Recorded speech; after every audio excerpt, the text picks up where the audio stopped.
In academics, exam plays a very important role, and it's that time of the year when we can hear few words becoming very common among students. That is stress and anxiety. Specifically, I'm talking about exam stress, which I can also relate it myself as I have also faced it. With this, I would like to start today's podcast. I'm your host, Yash Kaushik, and I have with me Ms. Trinka Arora. She is a clinical psychologist registered under Rehabilitation Council of India and have an experience of around 17 years in this field. We hope to shed some light on today's topic of discussion, which will be examination stress. So, hello ma'am, how are you? I am good. How are you? I am fine, ma'am. Ma'am, we can observe during this period of time, students become more vulnerable to various mental health challenges, such as anxiety and stress. So, ma'am, what is your opinion about this?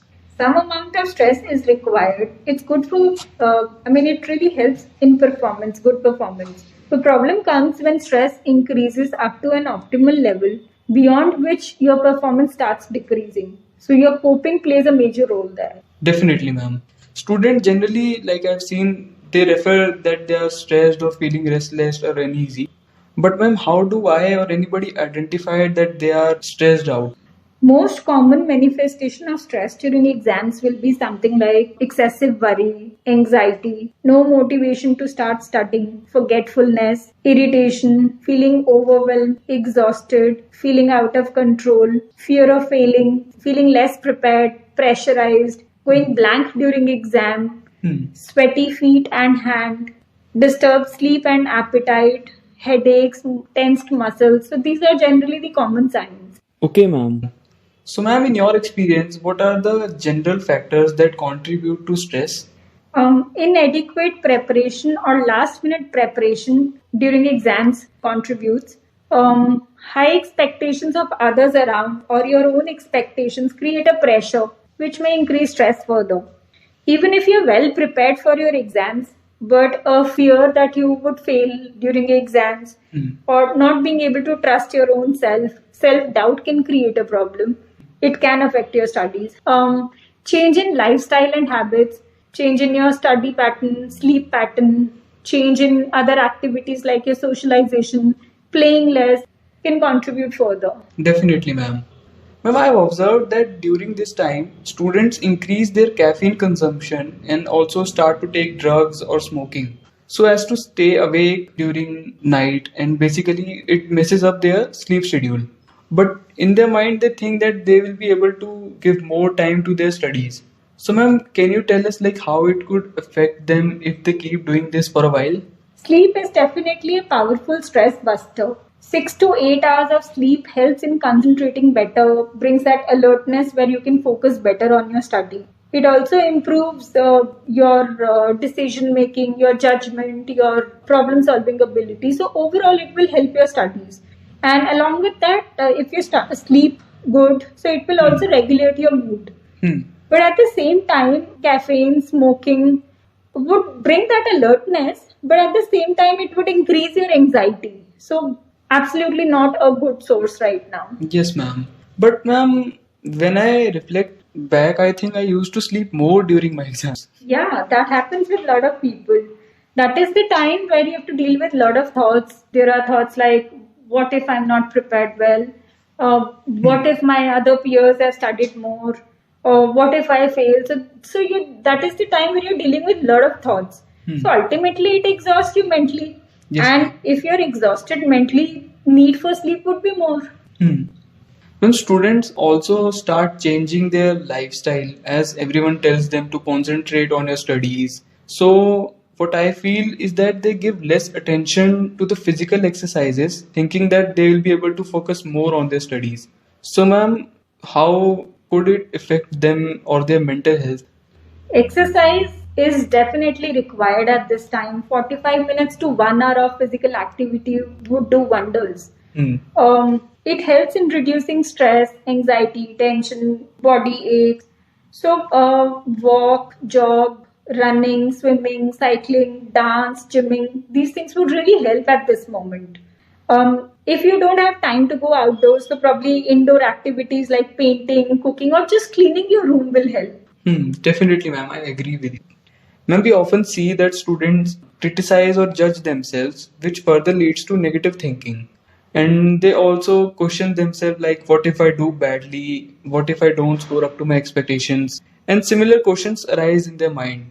So, ma'am, what should they do to get rid of such thoughts? Self doubts definitely affect studies a lot. So even if you're well prepared but you're not confident about your own self, it would affect your marks. So past experiences or past mistakes may be contributing. Comparison with other people may be happening here. So it's basically a need arising for where you're looking for validation from others. So it can affect. Along with that, high expectations from your own self, which may be unrealistic also.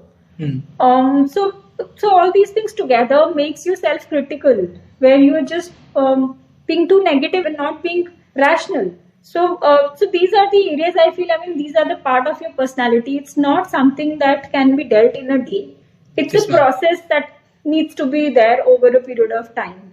So, but then this is the area where one needs to work, where they can be more positive. So immediate thing that could be done is where they talk positively about themselves. At least consciously do that.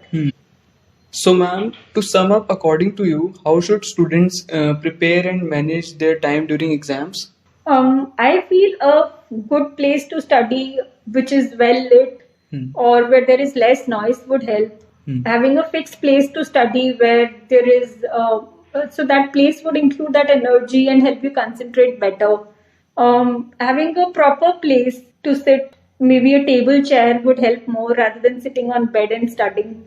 Bed, generally our brain associates with sleep, not with alertness. Yes, ma'am. So, along with that, having a good timetable where you have sufficient breaks in between, making a mental preparation of how your next day is going to look like, highlighting while studying, making notes, creating graphical representation of a topic will help. Self-assessments, taking up sample papers and solving them will help. A night before exams, just close your books, spend time relaxing or spend time with family. Remind yourself that I know everything and I can do well. Keep preparation of what stationery you require next day. Keeping your admit card ready and other things, other important things ready will help. Yes, ma'am. Ma'am, I am curious about one more thing, that social media also plays a major role. And I feel that social media help us to stay connected, and during exam it helps to provide easy access of information in just one click. But at the same time, I also feel that it acts as a distraction. So, ma'am, what are your views on it? Social media definitely works as a major distraction while studying. So having a good time where you're away from social media, having time outs and having periods of focused attention and where you're just away from social media would help. So, ma'am, to conclude, what message would you like to convey in the end? I feel a good preparation, not just in the end, but then throughout the year would help. And most importantly, if you can talk positive about yourself, stay positive, that will surely take you a long way. I totally agree with you, ma'am. And like, we should try to understand the rhythm of our body. On that note, I would like to end today's podcast, and I hope that this knowledge will help students a long way in maintaining their well-being. To help you further, we have incorporated various wellness exercises and sounds in our application that may be effectively used to reduce stress and anxiety and could help you in improving your sleep patterns. So thank you so much, ma'am, for today's enlightening and useful discussion. Thank you for giving me this opportunity to talk about this important topic. My pleasure, ma'am.